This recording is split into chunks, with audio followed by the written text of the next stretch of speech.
안녕하세요. 매일 새로운 사연을 전하는 읽어주는 사연 라디오입니다. 구독과 좋아요, 많은 공유 부탁드립니다. 오늘의 사연 시작하겠습니다. 안녕하세요. 어린 딸 하나 키우고 있는 30대 여성이에요. 아픈 시어머니를 두고 정말 제가 못돼 처먹은 건가 싶어서 얘기 좀 해보러 왔어요. 두서가 없더라도 들어주시면 감사하겠습니다. 남편하고는 대학생 때부터 10년 가까이 사귀다 결혼했어요. 남편은 저보다 2살이 많았고 전역하자마자 복학했는데 그때 저한테 첫눈에 반했다고 했습니다. 이후로 남편이 한 1년을 죽자사자절을 쫓아다녔고 저도 얼마나 내가 좋으면 저럴까 하는 생각에 결국 마음이 문을 열게 되었네요. 둘 다 졸업까지 한 학기를 남기고 취업을 할지 어쩔지 고민하다가 회계사 공부를 시작했는데 어려운 건 알고 있었지만 생각보다 훨씬 어렵더라고요. 그리고 이건 뭐 여담이지만 어차피 따지고 보면 둘 다 떨어졌으니 누가 더 잘났다 이런 것도 아니지만서도 남편은 1차도 한 번을 패스하지 못했고 그나마 저는 2차까진 2번이나 갔는데 결국 또 거기서 미끄러졌어요. 그래서 안 되겠다 싶어서 제가 남편에게 이거 하지 말고 우리 공무원 시험이나 준비하자고 몇 번이나 권했는데 남편이 자존심이 있지. 어떻게 회계사 공부하다가 9급 공무원 공부를 하냐며 할 거면 저나 혼자 하라는 거예요. 좀 어이가 없었지만 제가 뭐 남편 인생 대신 살아줄 것도 아니고 자기가 그렇다는데 거기다 대고 무슨 말을 할 수 있었겠어요. 그래서 알아서 하라 하고 저는 저대로 공무원 시험을 준비했습니다. 그리고 남편에겐 말하지 않았었는데 9급하고 7급을 동시에 준비했어요. 주변에서 몇몇은 미친 짓이라 했고 몇몇은 한 번에 봐라 했는데 그땐 그래도 지금보단 어렵기에 패기로 도전해봤던 거죠. 아무튼 그리고 1년 만에 7급 공무원 시험에 합격했네요. 하지만 남편은 그런 저를 보고는 그래도 공무원은 회계사한테는 비빌게 못되네 어쩌네 하면서 포기를 못하더라고요. 그렇게 날린 세월이 5년입니다. 그리고 그 5년 동안 헌신적이었다고는 할 수 없지만 저 나름대로 남편을 많이 챙겼거든요. 남편은 수험생이었던 반면 저는 사회인이었으니 언젠가부터 당연하다는 듯이 데이트 비용도 제가 더 많이 부담하게 되었지만 그걸로 딱히 남편 속 긁은 적 없고요. 남편이 표현하기를 제가 자기를 배신하진 않을지 걱정된다고 하여 사람들 만나는 횟수도 많이 줄였어요.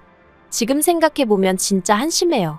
저도 저지만 남편이야말로 그런 쓸데없는 걱정하느라 시험에 떨어졌다고 해도 과언이 아니다 싶거든요.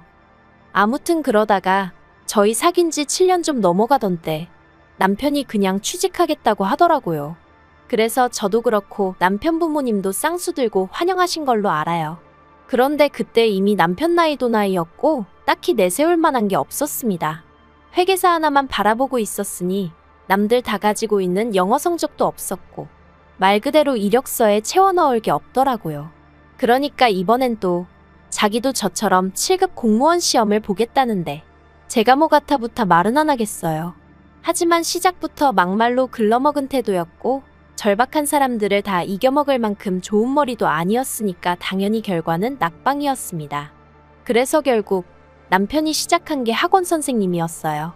그나마 초등학생들을 상대로 하는 학원이었고 이것도 아주버님이 당신 친구한테 부탁하여 어렵사리 들어간 거예요. 그리고 이 무렵 남편 쪽에서 결혼을 서두르기 시작했습니다. 저희가 만난 세월이 몇 년이냐 하시며 시부모님께서는 이제 당신 아들도 안정적인 일자리가 생겼으니 빨리 결혼해서 애 낳고 해야 하지 않겠냐? 그런데 제가 말을 안 한 게 제가 친정어머니가 안 계세요. 제가 고등학교 때 암으로 투병하시다 돌아가셨거든요. 그리고 이후로 친정아버지가 혼자서 저를 키워주셨는데 그래서 친정아버지도 제가 그냥 남편이랑 결혼했으면 하는 눈치셨어요. 시댁에서 제가 어머니가 안 계신 걸로 반대를 안 하는 것만으로도 어디냐 하시며 저희 친정아버지 사고방식이 말 그대로 옛날 사람이거든요. 그래서 어쩌다 보니 남편이 학원 들어가고 1년도 되지 않아 저희는 부부의 연을 맺게 되었습니다. 결혼하고 나서는 일부러 시댁에 더 자주 찾아뵙고 더 잘하려고 했어요. 이것도 다 저희 친정아버지가 그렇게 하라고 하셨거든요. 그래야 예쁨 받는다고 싹싹하게 잘해라. 엄마 없어서 이런다 저런다 소리 안 나오게 눈치껏 잘해라. 친정아버지는 나름대로 제가 시댁에 밉보일까봐 걱정이 많으셨으니 그런 잔소리를 하셨던 거예요. 그리고 저도 그런 친정아버지의 마음을 이해했기에 아버지 말씀대로 시부모님께 잘하려고 정말 노력했습니다. 원래는 제가 친정아버지는 물론이고 친한 친구들하고도 정말 급한 일이 아니면 문자로 간간히 소식이나 전하는 성격이었는데 남편 말로는 시부모님이 살가운 며느리를 원하셨다 해서 매일같이 아침 저녁으로 연락드렸고요. 신혼 후 처음 맞은 연말에도 시부모님을 저희 집으로 초대해 식사했고 새해에 시댁에 와서 떡국 좀 끓이라시길래 해본 적 없는 요리였지만 인터넷 뒤져가며 요리책 찾아가며 정성 다해 한상 차려드렸고요. 구차해 보일까봐 하나하나 나열할 순 없지만 저 정말 최선을 다했습니다. 그런데 아주버님이 재혼을 하셨거든요. 원래 형님하고는 제가 남편과 결혼하기 전에 이미 이혼한 상황이었기에 원래 형님이 어떤 분이셨는지 어쩌다 이혼을 하게 되신 건지 그런 건 모르지만 아무튼 재혼을 하셨어요. 아주버님한테 3살 난 아들도 있었는데 상대는 초혼이란 말을 듣곤 정말 사랑하나 보다고 대단하다 생각했죠. 그리고 더 놀라운 사실은 아주버님과 재혼한 상대가 모 중견기업의 딸이라는 거예요. 그런데 뭐 그쪽 집안이 가정사가 복잡해서 언론에선 딸이 없다고 한다며? 어쨌든 나중에 기업을 물려받을지도 모르네 어쩌네. 솔직히 저는 들으면서도 그렇구나 하고 말았는데 저 빼고 다른 시댁 식구들이 어찌나 새형님을 대단하다 치켜세우던지. 심지어 저희 남편까지도 말이죠. 아무튼 그래도 뭐 그러려니 했습니다. 형님이 대단한 집 출신인 거는 말 그대로 형님 팔자고 저는 제 팔자가 따로 있는 거고 그렇게 생각했지. 그걸 비교하면서 제 스스로 주눅이 든다던가 그런 건 없었죠. 그런데 어머님은 형님과 저를 어찌나 대놓고 차별을 하시던지. 저랑 남편이랑 결혼하던 당시 시댁에서 5천만 원을 지원해 주셨고 저는 제가 모아둔 돈이 있었기에 따로 친정아버지께 손을 벌리진 않았어요. 솔직히 말해서 남편이야 벌어놓은 게 전혀 없었으니 시댁에서 도와주시는 게 당연하게 느껴졌던 것도 사실이에요. 결혼 자체도 시댁에서 서두르길 바랬으니 시댁에서 돈을 해주셨다고 해서 그게 눈물나게 감사하고 그런 건 없었죠. 하지만 아주버님이 재혼하던 당시 형님 쪽에서 집을 해왔거든요. 그러니까 그때부터 어머님이 저하고 형님을 비교하고 차별하기 시작하셨죠. 누구는 빈손으로 덜렁덜렁 시집을 왔다며 이래서 가정교육이 중요한 거네 어쩐 거네. 근본이 어떻고 저떻고 하시는데 제가 무슨 얼마나 대단한 집안에 시집을 온 것도 아닌데 이런 소리까지 들어야 하나 싶대요. 그래서 한 번은 저도 약도 오르고 그래서 일부러 어머님 들으시라고 그랬어요. 여자 직업으로 7급 공무원이면 어디서 빠지는 것도 아닌데 주변에서들 저더러 왜 그렇게 빨리 시집 갔냐 아깝다 그런다고요. 그랬더니 어머님이 뭘 하셨던 줄 아세요? 그거야 하자없는 사람들 이야기고 그러시는 겁니다. 그러니까 그동안 저희 어머님은 친정어머니가 안 계신 게 제 하자라고 생각하셨던 모양이 돼요. 그리고 그때 진짜 정이 떨어진다는 게 이런 거구나 싶었습니다. 그래도 제 딴에는 아무리 못난 남편이어도 남편 낳아주시고 키워주신 분이니까 잘해드리려고 했는데 그냥 더는 아무것도 하기 싫어졌어요. 그래서 이후로는 제가 먼저 거리를 두기 시작했는데 더 속상했던 건 뭔 줄 아세요? 제가 거리를 두던 말던 어머님은 관심도 없으셨다는 거예요. 차라리 남편을 통해서라도 괘씸하다 서운하다 하셨으면 모르겠는데 말 그대로 저한테 쥐똥만큼도 관심이 없으시더라니까요.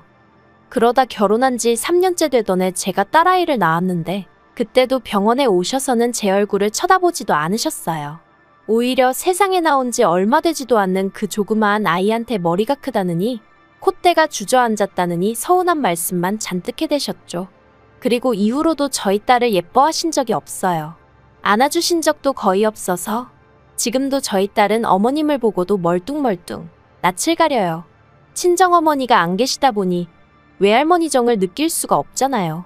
그래서 친할머니 정이라도 알게 해주고 싶었는데 어머님이 먼저 선 딱 긋고 벽치고 계시니 야속하지만 어쩔 수가 없었습니다. 솔직히 저를 안 이뻐하시고 새형님에 비해 저를 깔보시는 거 얼마든지 그러려니 할 수 있었어요.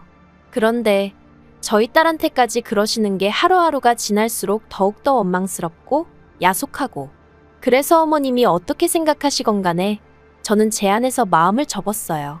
어머님에게 일말의 기대도 남기지 않았고 어떤 미련도 갖지 않기로 했죠. 남편에게도 대놓고 말했습니다. 당신도 보다시피 어머님한테는 형님이나 며느리진 않은 남보다도 못하다. 당신 손녀도 나 몰라라 하시지 않냐? 그러니 더는 나한테 며느리 돌이니 뭐니 기대하지 마라. 그런데 웃긴 건 남편이 기껏 한다는 소리가 저더러 며느리 도리를 했으면 얼마나 했다고 그렇게 말을 하렵니다. 형수야 툭하면 어머님 모시고 나가서 좋은 거 먹여드리고 비싼 거 입혀드리고 그러지만 저는 거기에 비하면 뭘 얼마나 했다고 그렇게 삐졌냐고요. 다른 사람이 뭐라고 한 것보다 남편이 그런 식으로 이야기를 하니까 정말 속상하대요. 하지만 속상하다 말한다고 알아줄 것 같지도 않아서 저도 남편더러 맞다고 그랬습니다. 형님만큼 해드릴 능력이 안 돼서 해드린 거 없고 앞으로도 못 해드리니 그런 줄 알라고 했죠. 그런데 저희 애가 돌되던 해 집안이 발칵 뒤집어지는 일이 있었습니다. 형님이 애를 가졌는데 그게 화근이었어요. 알고 보니 아주버님은 이미 정관 수술을 받은 상황이었는데 형님한테는 그 이야기를 안 하고 결혼을 했던 거죠. 그런데 형님은 임신을 했고 그러니까 아주버님은 형님의 바람을 의심했고 형님은 수술이 잘못된 걸 수도 있다면서도 어떻게 정관 수술까지 해놓고 초혼인 나를 속였냐며 사기 결혼이네 어쩌네. 그냥 한마디로 엉망진창이 따로 없었습니다. 그리고 형님 입장에선 아주버님이 계속 찝찝하다 어쩌다 하니까 자기는 결백하다며 오히려 아주버님을 사기 결혼으로 고소한다 하고 그런데 결국 임신한 지 7개월째 되던 때 형님이 유산을 했어요. 그러니까 이제 뭐 누가 잘못한 건지 잘잘못을 가리기가 아주 어려워졌었죠. 그러면서 결국 형님이 먼저 이혼하자고 나온 모양입니다. 아주버님 애를 자기 자식처럼 키울 생각이었지만 그래도 자기 배 아파 낳은 자식도 꼭 하나 가지고 싶었고 그 이야기를 결혼 전에 아주버님한테 몇 번이나 했었다면서 그런데도 정관 수술 이야기는 입도 뻥끗 안 했다고. 아주 음흉하고 더러운 인간이라면서.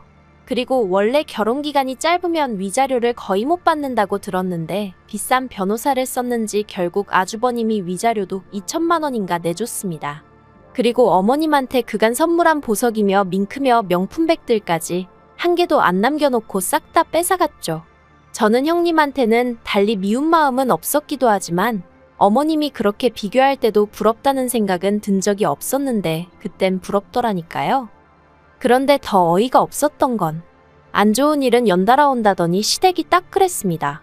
아주버님과 형님이 이혼하고 1년 좀 지났을 때였어요. 어머님이 위암 판정을 받으셨습니다. 어머님은 아주버님 일로 당신이 하도 스트레스를 받아 이렇게 된 거라며 죽기 싫다 이렇게는 못 죽는다 소리를 낮이고 밤이고 대중 없이 남편에게 전화해 하소연을 하시더라고요. 물론 저한테는 안 하셨습니다. 어차피 제가 어머님 전화를 받지도 않았고 어쩌다 받은들 로보트 마냥 내아니오만 해댔거든요. 그런데 어머님이 암 판정받고 3달쯤 넘어선가? 아버님이 아주버님과 저희 부부한테 얘기 좀 하자며 자리를 만드셨습니다. 그리고는 하시는 말씀이 당신 혼자 어머님 챙기려니까 힘들어 죽겠다면서 누가 됐든 어머님 좀 모시고 가라. 아니면 둘이서 일주일씩이든 한 달씩이든 돌아가며 모시라셨습니다. 그러자 아주버님이 아주 아버님 말씀이 끝나기가 무섭게 난색을 표했어요. 위자료 빼주고 어쩌고 하면서 방 한 칸에 반지하로 이사했는데 거기서 어떻게 어머님을 모시냐며 오히려 어머님 건강에 해롭네 어쩌네. 자기가 모시기 싫다 소리를 나불나불 길게도 하더라고요. 그러면서 아주버님이 저희더러 거긴 방도 2개고 그러니까 당분간 저희 애랑 어머님이랑 한 방 쓰게 하면 되지 않냐입니다. 어이가 없어서 제가 그거를 아주버님 마음대로 정하시냐 했어요. 저희 딸, 어머님한테 아직도 낯가리고 불편해한다고 어머님도 저희 딸 안 예뻐하시는 거 아시지 않냐고. 그런데 어떻게 한 방을 쓰게 하겠냐고 제가 싫어서 안 된다고 했죠. 그러자 아버님은 아무리 그래도 시어머니가 아픈데 그거 좀 불편한 건 감수해야 하지 않겠냐입니다. 아주버님도 저한테 어머님이랑 사이 안 좋은 건 알지만 그래도 이건 아니라고 하길래 아픈 게 벼슬이냐고 그랬어요. 그리고는 앞으로도 이런 이야기 하실 거면 저는 빼고 하시라 했죠.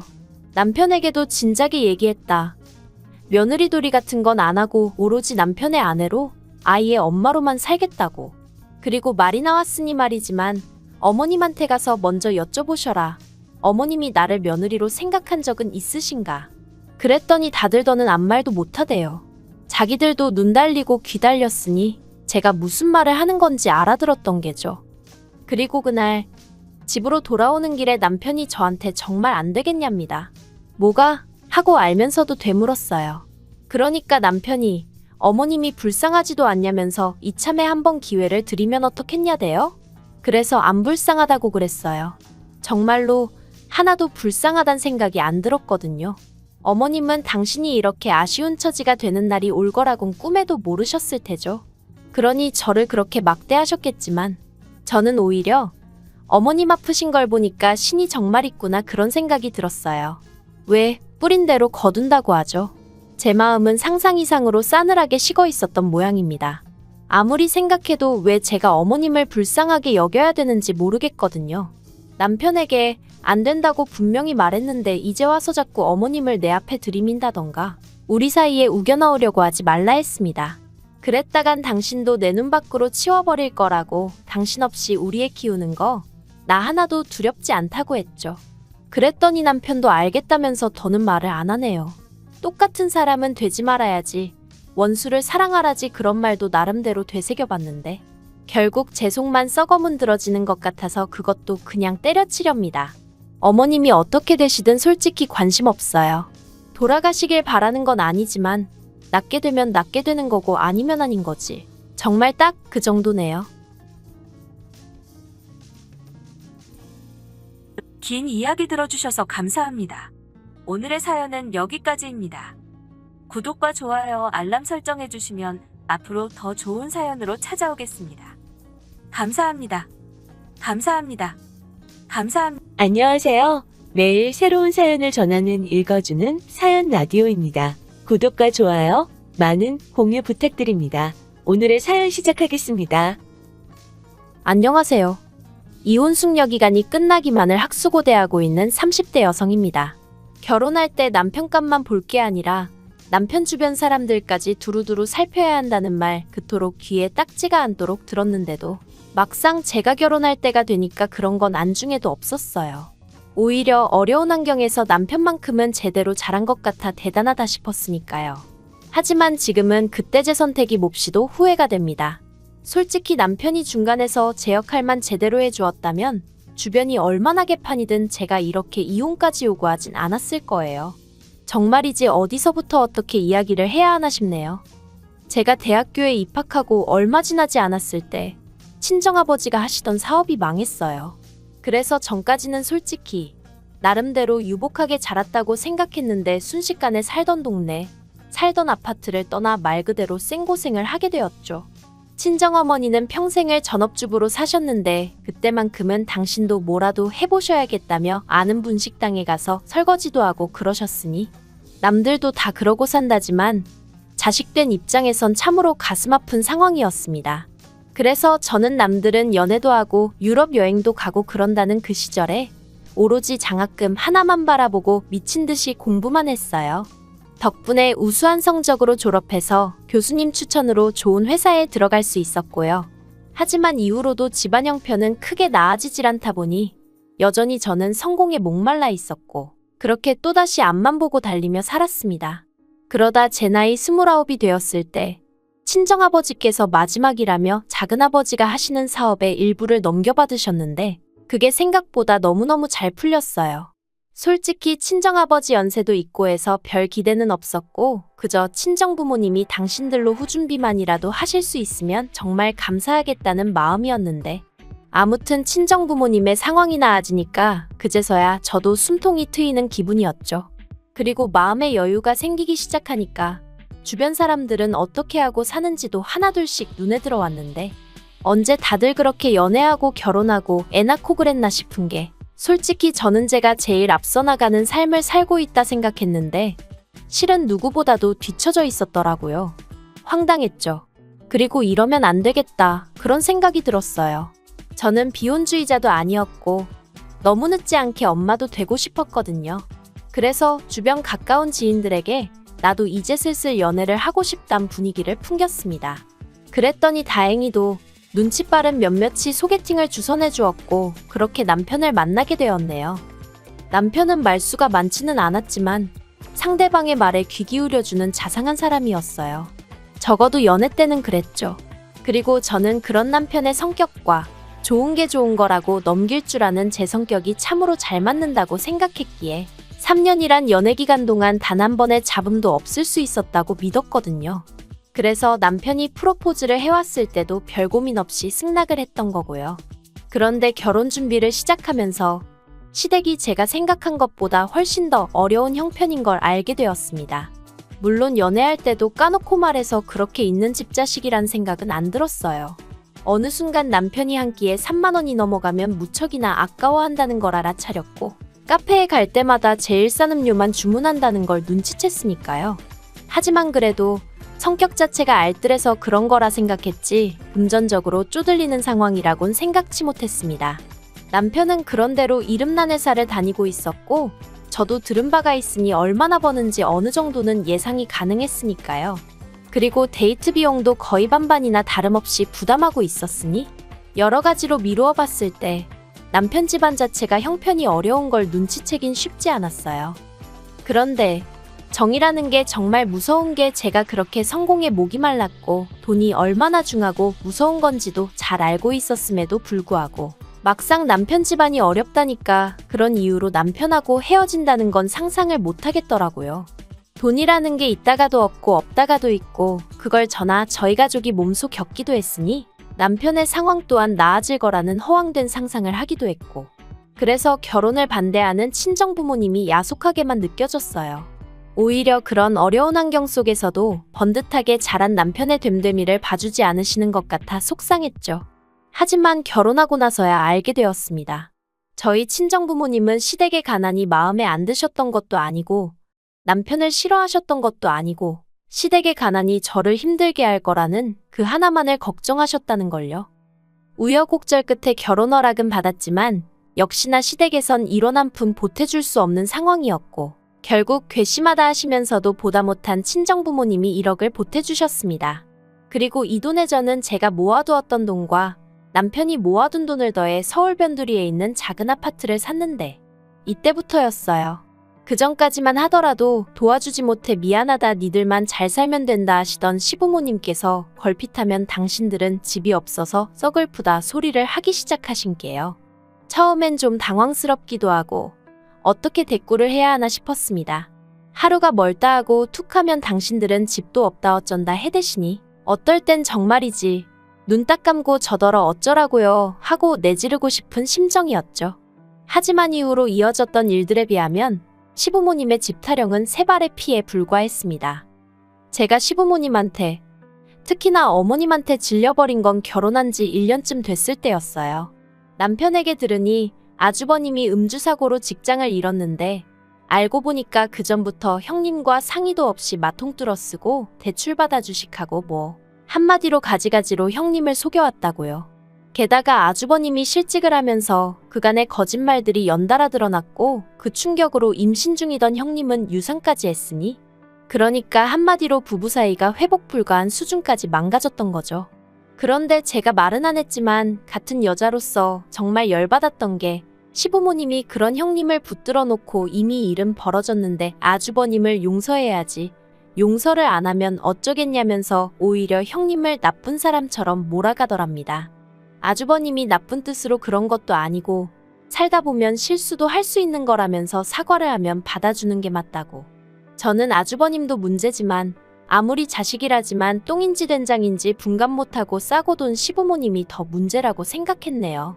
아무튼 그러니 형님도 질릴 대로 질렸다며 아주버님한테 이혼하자 했던 모양이었죠. 그런데 아주버님과 형님의 이혼이란 불똥이 멀쩡한 저희 부부한테 튈 줄은 상상도 못했습니다. 한창 두 사람 이혼 이야기로 온 집안이 시끄럽던 어느 날 어머님께서 연락도 없이 저희 집에 오셨어요. 참고로 보통 이런 식으로 갑자기 전화가 온다거나 방문이 있으면 좋은 일은 아니었기에 벌써부터 저도 기분이 좋지는 않더라고요. 그런데 아니나 다를까 어머님께서 오자마자 아주버님 때문에 속 시끄러워왔다면서 너희가 좀 도와줘야 된다 하시더니 아주버님 앞으로 있는 빚이 이래저래 1억은 되는 것 같답니다.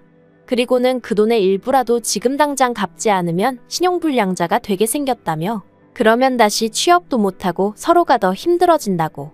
그러니까 저희더러 일단 한 3천만 원만 내놓으라나요. 저는 이게 무슨 귀신 씨나라 까먹는 소린가 싶었고 그래서 그런가 저도 모르게 외요 소리가 튀어나갔습니다. 3천이라니 막말로 3천만 원이 네 집 똥개 이름도 아니고 그리고 100번 양보해서 시부모님이든 아주버님이든 뭐 갚아줄 능력이 돼 보여야 돈도 빌려주는 거지. 어느 쪽을 봐도 답이 안 나오는데 3천이라니 말도 안 된다 싶었죠. 그래서 제가 그럴 돈이 어디 있냐, 돈 없다 했습니다. 그랬더니 어머님이 돈이 왜 없냐면서 너희들이 맞벌이해서 한 달에 버는 돈이 얼만데 그러냐며 오히려 저를 추궁하시더라고요. 맞아요. 매달 들어오는 돈만 놓고 보면 적진 않았죠. 하지만 시부모님 생활비랍시고 다달이 70만 원씩 드리고 있었고 이 밖에도 이거 필요하다 저거 필요하다 하시면 남편이 의뢰껏 자기 카드로 사드리는 거 말은 안 했지만 저도 다 알고 있었거든요. 그러니 따져보면 매달 시댁에 들어가는 돈이 좋기 100만 원은 넘었습니다. 그런데 저도 사람이다 보니 결혼할 때야 눈이 멀어 제가 남편에 비해 3배 넘게 해왔어도 억울하고 그런 건 없었는데 매달 시댁에만 목돈이 들어가니까 점점 전에 있던 일들까지 곱씹게 되고 따지게 되고 그렇게 되대요. 그래도 남편도 그간에 오던 아들 노릇이 있으니 결혼했다고 딱 잘라내질 못해 저러는 거겠지 싶어 별말은 안 했습니다. 그런데 어머님은 제가 셈도 못하는 바보천치라고 생각이라도 하신 건지 아예 대놓고 아주버님 빚을 저희더러 갚아주라시니 이건 뭐 어이가 없는 정도가 아니라 화가 나더라고요. 그래서 저도 더는 안 되겠다 싶어서 그렇게는 못 해드린다고 했어요. 저희도 애도 갖고 그러면 이사도 해야 하고 여러 가지로 돈 들어갈 일이 많아 허리띠 졸라매고 살고 있다고 저희 사정도 좀 이해해달라 했죠. 사실 말을 하면서도 내가 내 돈 가지고 왜 이리 아쉬운 소리를 해야 하나 싶은 게 여간 짜증났던 게 아니에요. 하지만 그런 제 속마음을 알고도 그러시는 건지 몰라서 그러시는 건지 어머님께선 너네만 잘 먹고 잘 살면 다냐. 주변 사람들이 잘 되고 행복해야 니들도 좋은 거다 하는 말씀만 계속하셨습니다. 남편이요? 남편은 어머님 눈치 보랴 제 눈치 보랴 엄청 바쁘더라고요. 결국 어머님이 저한테 욕심사납다. 남편에게는 니 형이 알면 서운해서 너 다시는 안 보고 산다고 할 거다. 우리 집이 얼마나 화목한 집안이었는데 여자 둘 잘못 들이고 이 꼴이 났다. 별의별 말씀을 다 퍼부으시곤 집으로 돌아가셨고 저는 남편에게 딱 잘라 말했습니다.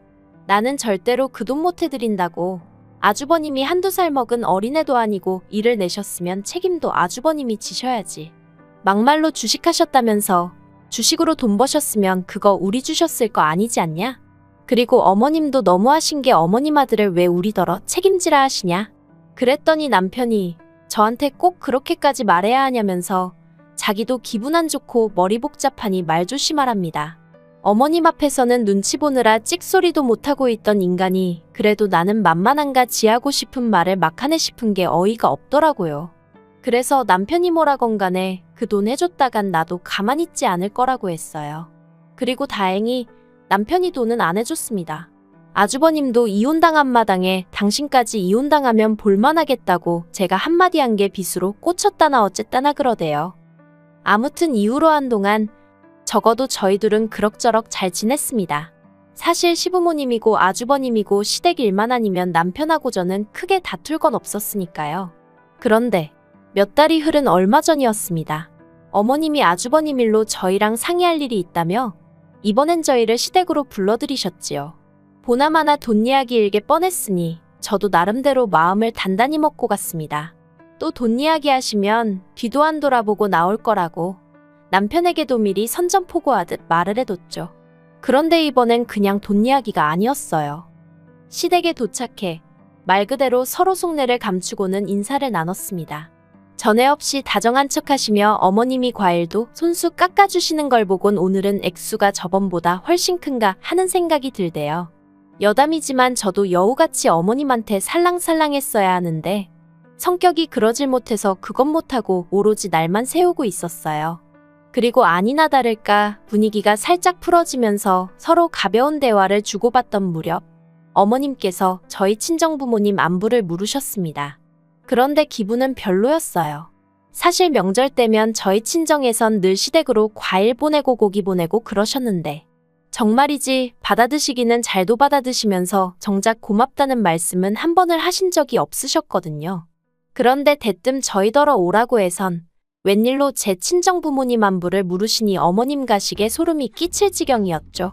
하지만 제 기분과는 별개로 며느리 된 입장에서 대답을 안 하고 있을 수도 없고 그래서 잘 지내신다고 간단히 대답하니 하시는 사업도 잘 되냐 물으시기에 그 또한 그렇다고 짧게 대꾸했습니다. 그랬더니 참으로 다행이라면서 뜬금없이 그러면 이제 얘기가 좀 되겠다 하시더니 당신이 이런 말까진 안 하려고 했는데 곰곰이 생각을 해보니 저희 결혼할 때 당신이 뭐 하나 저한테 받은 게 없더랍니다. 원래대로면 그래도 이불이니 시부모 옷 한 벌이니 아주버님한테도 그렇고 이래저래 해올 게 참으로 많았는데 그때 당신이 경황이 없어서 말을 못했다면서. 이제 저희 집 형편도 폈으니 그때 예단안에 온 거 대신해서 친정에 손 좀 벌려보래요. 어이가 없어서 저희 친정에서 1억이나 해주신 거 기억 안 나시냐 하니까 그거야 니들 집 사는 데 썼지 그걸 예단으로 해준 건 아니지 않냐입니다. 그래서 제가 그러면 어머님도 저 예물해 주실 거냐고 물었어요. 가는 게 있으면 오는 게 있어야 하는 거 아니냐고. 다른 집 보니까 예단에 가면 그만큼 예물 받던데 어머님도 제가 해오는 만큼 해주실 수 있냐고 따졌죠. 그랬더니 어머님께선 저더러 지금 그런 말을 하는 저희가 뭐냐며 당신 입에서 어떤 소리가 나오길 바라냐고. 이제 보니 친정 좀 산다고 속으로 얼마나 시부모를 깔봤는지 알만하다며 억지를 쓰기 시작하셨습니다. 도무지 말이 통하질 않더라고요. 그래서 제가 남편한테 지금 이 상황에 있어서 뭐 할 말 없냐고 따졌어요. 어머님 말씀이 맞냐고. 내가 지금이라도 친정에 손 벌려서 그때 못한 예단인지나 말인지 해야 되냐고. 그랬더니 남편은 또다시 저더러 말버릇이 그게 뭐냐면서 어머님이 얼마나 답답하시면 그러시겠냐입니다. 그리고는 막말로 저희 친정은 저희 지금 돈 얼마 해주신다고 쓰러지고 그러는 거 아니지만 지금 자기 집을 보래요. 시부모님 두 분 다 하루하루 빠듯하게 생활하시고 아주버님은 정말 저러다 폐인되게 생겼지 않냐고요. 그래서 제가 그게 내가 예단안에 와서 그런 거냐니까 남편이 말문이 막혔는지 한숨만 푹푹 쉬더라니까요. 그리고 그런 남편을 보는데 정말이지 더는 가망이 없다 싶었습니다. 나를 그리고 우리 부모님을 얼마나 만만하게 봤으면 시부모님이고 남편이고 대놓고 친정에서 돈 가져오란 소리를 하나 싶은 게. 그래서 남편한테 더는 할 말이 없다고 그냥 이쯤에서 갈라서자 했어요. 집 팔아서 당신 결혼할 때 가져온 돈 돌려줄 테니까 그걸로 시부모님을 들이든 불쌍한 아주버님을 들이든 어디 한번 밑빠진 독에 실컷 퍼부어보라고 했죠. 그랬더니 이젠 어머님이 오히려 저더러 미쳤냐면서 이혼이 애들 장난이냐고 생각 좀 하고 말하랍니다. 어이가 없어서 어머님이야말로 생각 좀 하시고 말씀하시라고 했어요. 그렇게 막무가내로 며느리한테 친정 가서 돈 받아오라 그러면 어떤 며느리가 미쳤다고 내 하겠냐고.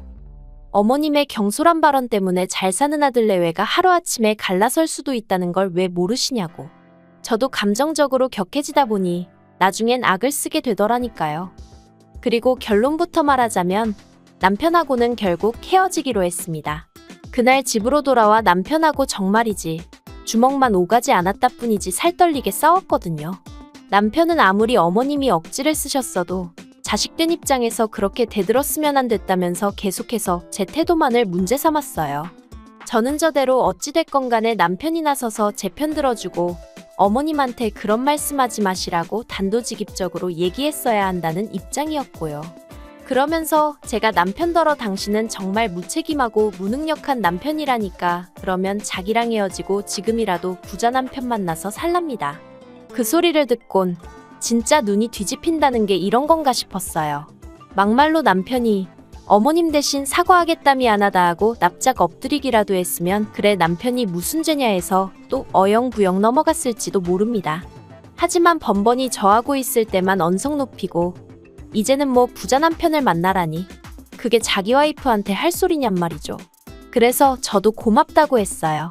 나도 이제 내 형편내 수준에 맞는 사람 만나서 마음 편하게 우아하게 살 거라고. 놔준다니 정말 고맙다 그랬네요.